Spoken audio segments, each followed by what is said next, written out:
Good morning, everybody. Welcome to another edition of Rise and Grind. I'm 72, the architect, Jason B. Today, we're going to talk about self control and what we can do about it. So, we'll be right back in just a moment as we get started.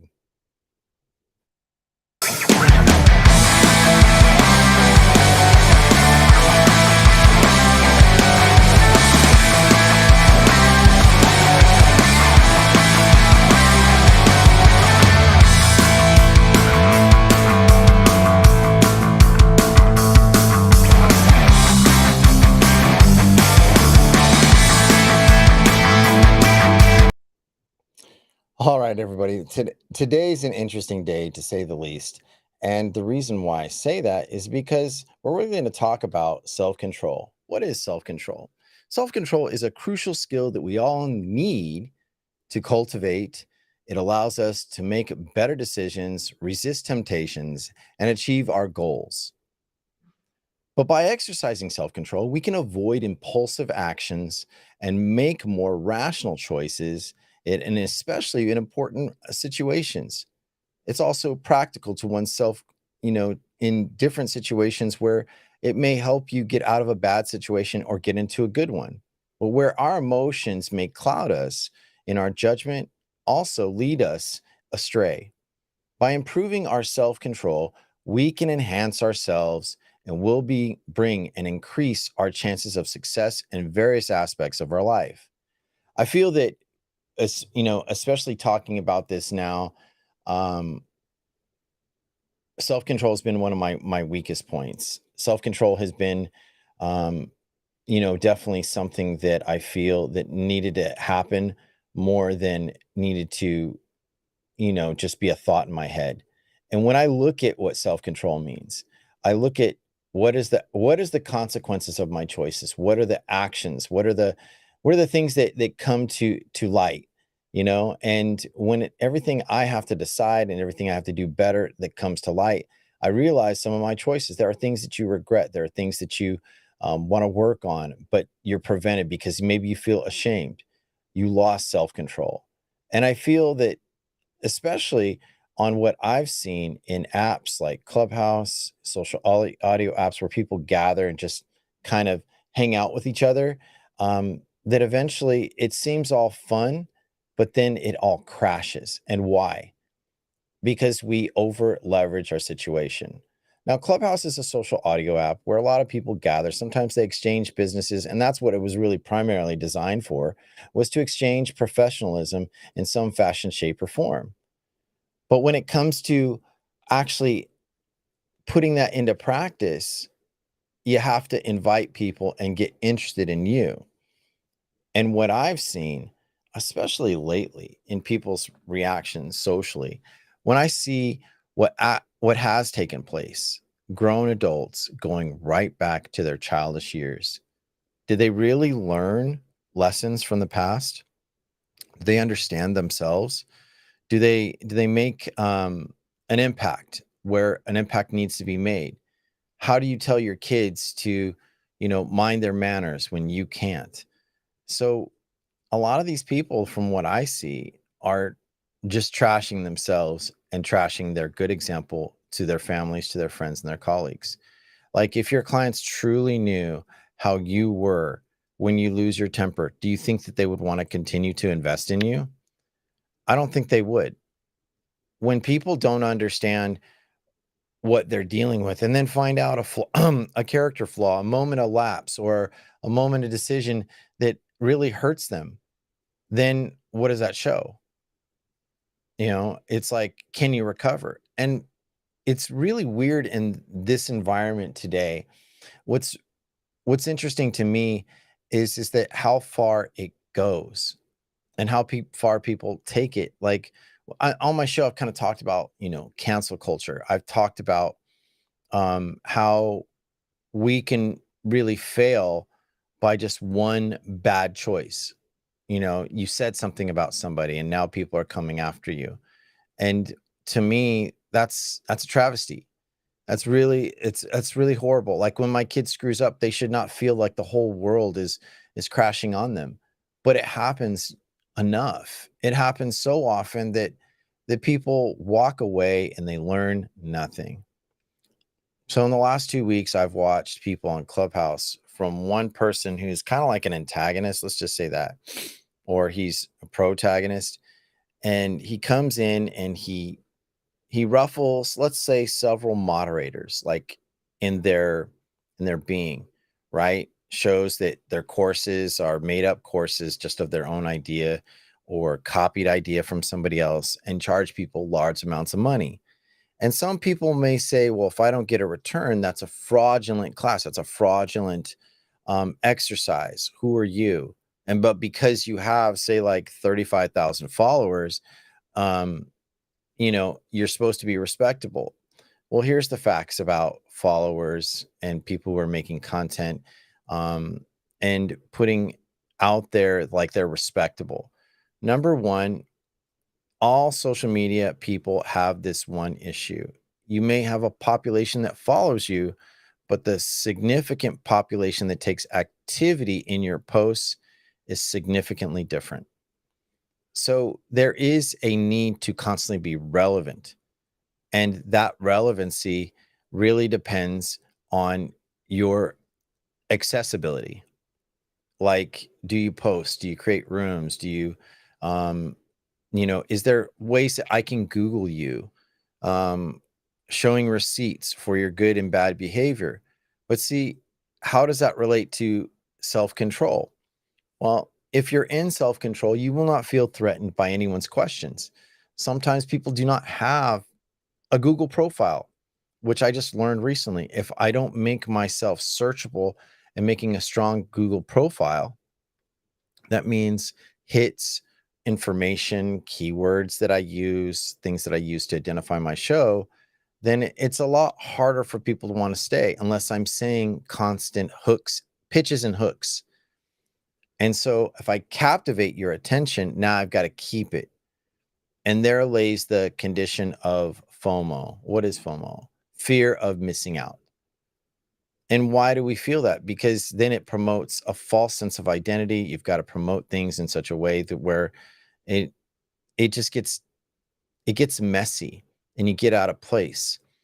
And then if you're not 100% sure about what you're doing, now you're worried about, well, are people going to call me out? Instead of really thinking on, let me continue to work on my reputation. I'd like to make, impact, social impacts, promote people, do good things, help people in their ways. But that all comes down to your self-control. So how do we learn self-control? What are exercises we can do with self-control? Well, first of all, self-control should have been taught by your parents. And if they weren't, and if they're not good examples of your parents, it's never too late. You can start now. You have to address the things that you didn't have where your needs are met. That's number one. So understand, what are your needs and how are they met? Number two, once you find out what your needs are, now you understand about where your leverages are. How do you use your weakness and your strength together, right? So if it's like a chain, the weakest link in the chain needs to be the strengthened the most, needs the most work. So you create that bond. You create, I'm here to make content. Like for me, I have a profession, but I don't want to involve my profession when I make social content. Why? My hobby is Stoicism. It teaches my behavior. It helps me create a pathway where I don't have to get out of my own neck, so to speak. Like I'm always upset or triggered. I'm not easily swayed. I take my time to make decisions, right? But the Stoics talk about, to go into how you keep self-control. They talk about the four essential virtues of a Stoic. And they say a good sense of good calculation, wittiness, so it kind of sums out to courage, wisdom, justice, and temperance, right?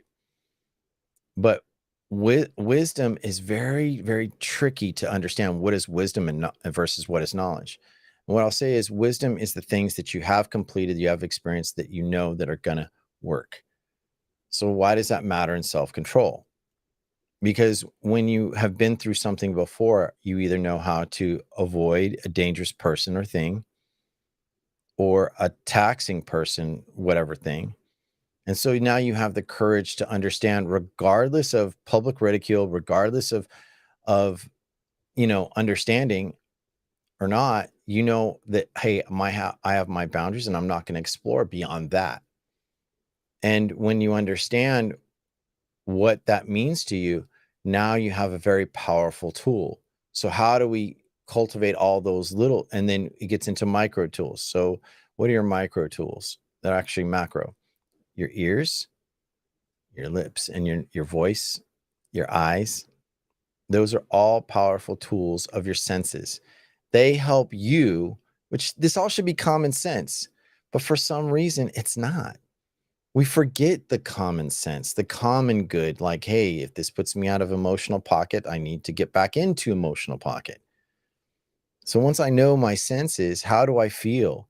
Like when I would go into these toxic and taxing rooms where I'd see thousands of people all pedaling and watching and yelling and screaming for justice. But yet, do they understand of how the mark of justice works? And so that's also a very important thing about the Stoic virtues, is that justice has to be there. Now, justice doesn't mean that it's for your favor. It doesn't mean for yours or against you. It just means what's equitable to the whole situation that makes things whole and correct. In the law, that's what they aim to do. But is it really done? So when we look at self-control, when we look at what truly matters, then we understand that it's like, okay, now I'm not going to peddle with this kind of person or this kind of company. This company has a very bad reputation, or I'm not going to be friends with this person, or I'm not going to acquaint myself with this person, because when they get uncomfortable, they terrorize everybody around them, and it doesn't matter who. So self-control really matters in that aspect, because now you have what they call discernment. You have a level of deciding consistency that no one's going to mess with unless you allow them. Everything that happens to you is everything that happens for you. So understand that. And the only control you really have on self-control is what comes out of your mouth and what you think. You control the pathways of how you understand. And the third way of what I was trying to get to in self-control that's very important to help shape it is patience, which is temperance. When something emotionally comes up and gets you emotionally reactive, right? Ask yourself, if I react to this, will I get out of place? Will this take me down? What they're saying bothers me. It bothers me. I want to correct them. Okay, well, how are you going to correct them? I was reading in How to Win Friends and Influence People that the best way to correct people is not to argue with them. Seems strange, right? That it seems crazy if you ask me. But Dale Carnegie really spells it out clearly. And let me see if I can pull that. I remember highlighting that chapter, especially for that you know that clause, because I think if I don't look at my own self control, then I don't look at how I'm going to get into an argument. Then I'm getting into an argument with an empty clause, an empty position, right? So it's like when you're empty and you're talking from nothing and trying to talk into something, that means that you are risking more than you actually have. And by risking more than what you have, that could cause reputation damage. Do you really want that? And I don't think a lot of people do, honestly. I think a lot of people want to be respected, but your level of respect should not have to where you come out empty and change, in my opinion. So, oh God, I didn't highlight the chapter. This sucks. When I find something good, I have tabbed my book so often and highlighted things. I can't find the phrase that I really, really took value in, and that's my bad for not being prepared more. But anyways, getting back to it, the way that we decide and what we decide on is very important. If my family members bother me and what they think of my goals, am I allowing it or is it happening to me? Most of the time, when we get bothered by our families, and their opinions about anything that we do that they're not doing, and they want to negatively describe it or criticize it. Well, are you just a receiver and taking it, or is it just bouncing off you? A lot of my decisions that I've made for myself did not come from the support of my mom or my dad or my siblings. And once I understood that, now I had the power and control, because now I started making steps, and I wouldn't mention how I was doing it. I would just go and start do it, like college. I started college when I was 31. I didn't start it when I was 20. I was in the United States Navy at 20. So for me getting to college, it's like, oh, you should just continue your career. You should have just kept on going. And I'm like, no, I want to get out. I don't want to be in there tomorrow. So I served my time, did my duty. And then when I got out, I felt like really alone. I didn't feel like I was ready to make a decision to go to college and choose what career. Because one thing that my grandfather emphasized me, don't go to school until you know exactly what you want to go to school for. But yet nowadays, we tell our kids, go to college anyways, go do it. And then the debt that comes along with it is pretty intense. So then it's like, when you have those stressors, like you got student loans and all that stuff, now you have a leverage on you. And when you have that emotional leverage on you because you can't pay your bills, because you have this bill you have to pay no matter what, it now puts you in a nasty position. And so the self-control that you would have, like, look, I'm not going to just go and spend as I want. Once you start having mind of the rent and then calculations of credit that you've lent yourself out to, how far have you lent yourself out? Like, it could be 1 year, 2 year, 5 year, 10 years. Some people have had student loans for 20 years and only paid 10% because they had to use the deferment programs. And that's kind of interesting, because at 20 years, a lot of times your student loans should be forgiven, dependent on the income repayment clause and pay statutes that are in that, or I mean the rules. Like, if you can't get a job or a position that you went to school for, and the education does not work, I think there is clauses like where it's like, well, your loan is forgiven, but you have to apply the paperwork. You have to apply for those positions that why you're not benefiting. But getting back to self-control, self-control comes with, also a sense of freedom. I didn't attend, like, when I would watch my friends go into really messy rooms, I didn't go into messy rooms. When you learn self-control, especially in audio spaces, because people are trying to connect, they're home alone. They're going through troubles most of the time.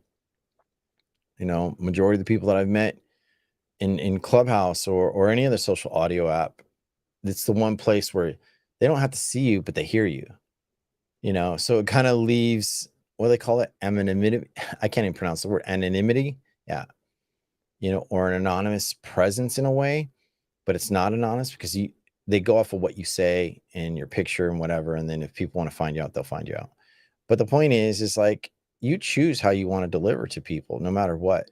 No matter what someone says, you choose whether it's going to cause damage or is just going to be not important to you. So when I look at self-control and what the Stoics really taught about it, it was more about, what do I realize in the moment?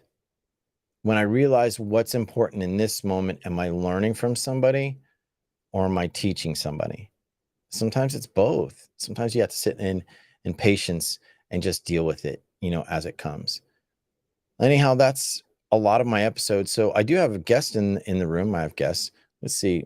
Miss Gold, how are you doing? Would you care to come up and speak and offer any insight on what you think about self-control? Let's see if she has anything to say. If she doesn't, I'm going to be ending the show pretty soon then. All right. Well, I guess not for right now. And some people, that's what happens on Clubhouse on my shows. When I have the Clubhouse studio going, there are people that would like to contribute and like to add. But I think that's a good time to bring it to a close. Yeah, that's basically it. So thank you all for coming out. I hope you have an amazing Saturday. Mind your matters, mind your business, mind what you listen to, Mind the people that you put around you. And if you do, you'd be much more prepared to push away the stress and the havoc and the chaos. Hope you all have a great day. We'll talk to you next time.